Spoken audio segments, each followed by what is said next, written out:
Selon des sources proches du dossier, BlackRock voudrait tokeniser ses ETF, on en parle dans un instant. Le Crypto Daily, le podcast qui traite de l'actualité crypto, NFT et métaverse. Salut, c'est Thomas du Crypto Daily, j'espère que vous allez bien, et c'est donc notre actualité principale aujourd'hui. On parlera aussi d'une récente décision controversée du S&P 500 et de l'immense hack qui a failli toucher l'écosystème crypto. Mais avant tout ça, et comme d'habitude, le coin du marché. Here comes the money. Here we go.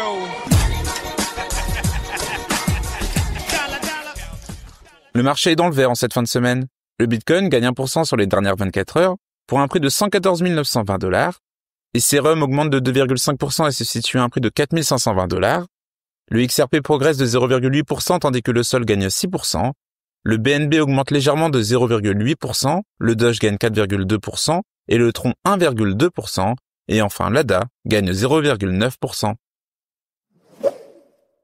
BlackRock veut tokeniser ses ETF. Selon des sources proches du dossier, le plus grand gestionnaire d'actifs au monde envisage actuellement différents moyens de rendre les fonds négociés en bourse disponibles sous forme de jetons sur la blockchain. Concrètement, la société new-yorkaise travaille actuellement à la tokenisation de fonds liés à des actifs réels, tels que des actions. Pour rappel, en 2024, BlackRock a lancé un fonds monétaire tokenisé, connu sous le nom de Buddle, qui a atteint plus de 2 milliards de dollars et est très populaire sur les plateformes crypto.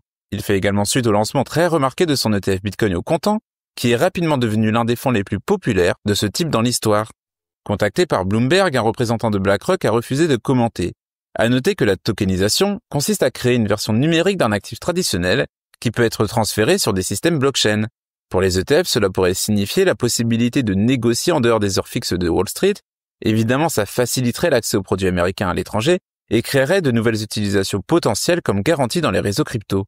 Cette idée suscite un intérêt croissant dans l'ensemble du secteur. En effet, les classes d'actions tokenisées des fonds sont considérées comme une première étape vers une migration plus large des marchés vers la blockchain. Un changement qui, selon ses partisans, pourrait permettre le règlement instantané des fractions d'actions et plus encore. D'ores et déjà, les fonds monétaires de sociétés tels que Franklin Templeton et BlackRock ont ouvert la voie. Ensuite, les ETF déjà conçus comme des enveloppes flexibles pourraient devenir un terrain d'essai pour cette transition. De son côté, BlackRock a été un fervent promoteur des actifs numériques. Au-delà de Buddle, la société a testé des parts de fonds tokenisés dans le cadre de transactions sur l'infrastructure Onyx de JP Morgan. La position optimiste de la société est soulignée par son PDG Larry Fink, qui a déclaré que tous les actifs financiers peuvent être tokenisés. D'ailleurs, il a réitéré ce point de vue dans sa lettre annuelle de 2025 aux investisseurs. Mais un tel changement se heurte à des obstacles de taille. Aujourd'hui, les ETF sont réglés par les chambres de compensation de Wall Street, tandis que les tokens négociés sur la blockchain sont transférés instantanément et 24 heures sur 24. La conciliation de ces systèmes soulève des questions pour les régulateurs et les dépositaires. Mais le climat est clairement devenu plus permissif. Alors pourquoi pas ? Si tu aimes le Daily, une note et un commentaire nous aident énormément. Aussi, si tu ne veux rien rater de l'actualité, abonne-toi. Strategy est refusée par le S&P 500. Depuis 2020, la société Strategy s'impose comme l'entreprise cotée en bourse qui accumule le plus de Bitcoin. Elle ne cesse d'accroître ses stocks au fil du temps, au point de posséder désormais un portefeuille estimé à 73 milliards de dollars au cours du Bitcoin actuel. Une course qui profite pleinement à son action MSTR avec une hausse supérieure à 2000% depuis cette époque. Mais il faut bien admettre que la baisse de 30% enclenchée depuis son sommet de novembre 2024 pourrait signaler une certaine méfiance de la part de ses actionnaires. Il faut dire que l'entreprise recourt de plus en plus à des procédures de levée de fonds pour le moins discutables. Quoi qu'il en soit, la société Strategy semblait quand même cocher toutes les cases pour permettre à son action MSTR de faire son entrée dans le prestigieux S&P 500. Pour rappel, il s'agit de l'indice qui rassemble les 500 plus importantes sociétés américaines cotées en bourse. L'inclusion à ce club très sélect nécessite d'afficher plusieurs conditions différentes. Une rentabilité constante, une capitalisation boursière au-delà de 8 milliards de dollars, des volumes de trading quotidiens supérieurs à 250 000 actions et des bénéfices positifs sur les 12 derniers mois. Mais ça n'a visiblement pas suffi car le S&P 500 n'a finalement pas retenu Strategy lors de son rééquilibrage de début septembre. Un véritable coup dur pour les trésoreries crypto selon les analystes de la banque d'investissement JP Morgan. Rapidement, les analystes se sont emparés de cette mise à l'écart pour estimer le véritable quota de sympathie dont bénéficient actuellement les trésoreries d'entreprises crypto. Une situation d'autant plus fragile que le Nasdaq a récemment émis un avertissement au sujet de ces entreprises détentrices de crypto-monnaies. L'une des causes étant la mise en retrait évidente des régulateurs de Washington suite à l'assouplissement des règles exigées par Donald Trump dans le domaine. Et selon les analyses de JP Morgan, ce rejet du S&P 500 semble indiquer que le modèle d'exposition indirecte au Bitcoin proposé par ces entreprises pourrait, je cite, peut-être avoir atteint ses limites. Et le principal risque étant en effet domino aux lourdes conséquences si d'autres indices boursiers décident finalement de l'exclure à leur tour. Affaire à suivre. Merci d'écouter le Crypto Daily. Un hack majeur pour un résultat dérisoire. Cette semaine, l'écosystème crypto a été secoué par une attaque de type supply chain visant l'écosystème JavaScript. Des bibliothèques populaires sur NPN, utilisées dans des milliers de projets, ont été compromises après le piratage du compte d'un développeur réputé. Le code malveillant, injecté, permet de surveiller les transactions en cours et de modifier l'adresse du destinataire au moment de la signature. Le cheval de Troie s'appuyait sur un algorithme pour générer des adresses visuellement proches de l'original, rendant l'attaque difficile à repérer. Dans certains cas, l'adresse était modifiée avant même l'affichage sur des portefeuilles comme MetaMask.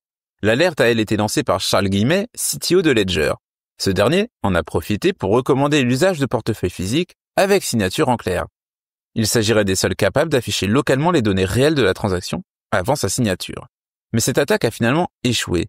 En raison d'erreurs dans le code, les scripts malveillants ont provoqué des crashs dans les systèmes de déploiement automatisés permettant de déclencher rapidement l'alerte. Cette réaction éclair a permis de bloquer les mises à jour piégées avant qu'elles ne fassent de véritables dégâts.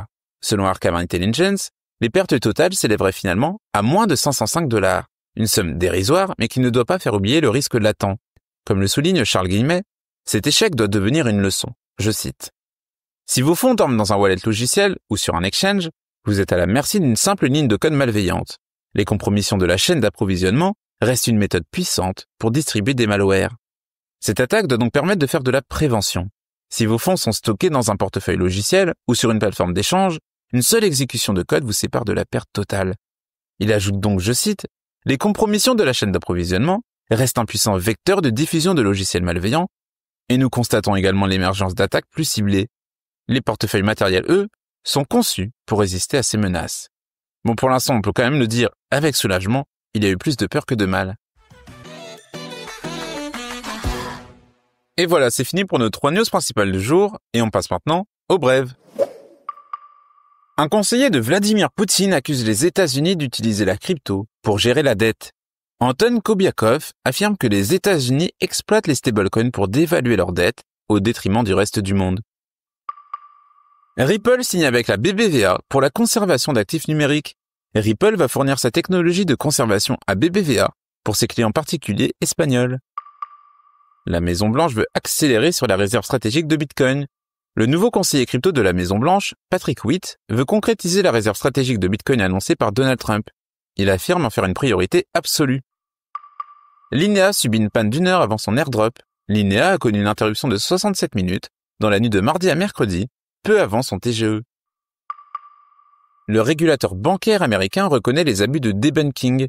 Jonathan Gould, contrôleur de la monnaie nommé par Trump, a affirmé que les plaintes du secteur crypto sur les fermetures de comptes étaient justifiées. Avalanche prépare une levée de $1 milliard. La fondation Avalanche prévoit de lever $1 milliard. Les fonds serviraient à créer des structures de trésor et crypto qui achèteraient des tokens AVAX à prix réduit directement auprès de la fondation. Et on termine par l'iPhone 17 qui renforce la sécurité des portefeuilles crypto. Apple a introduit sur l'iPhone 17 la fonction MIE. Elle est conçue pour bloquer les attaques 0-day. Activée par défaut, elle protège notamment les opérations de signature des portefeuilles numériques. Et voilà, c'est la fin de ce résumé de l'actualité du jour. Évidemment, pensez à vous abonner pour ne pas rater le suivant. Rendez-vous aussi sur Twitter et Instagram pour d'autres contenus d'actualité exclusifs. Je crois que j'ai tout dit, faites attention à vous. Et moi, je vous dis à très vite. C'était le Crypto Daily. Merci et à très vite.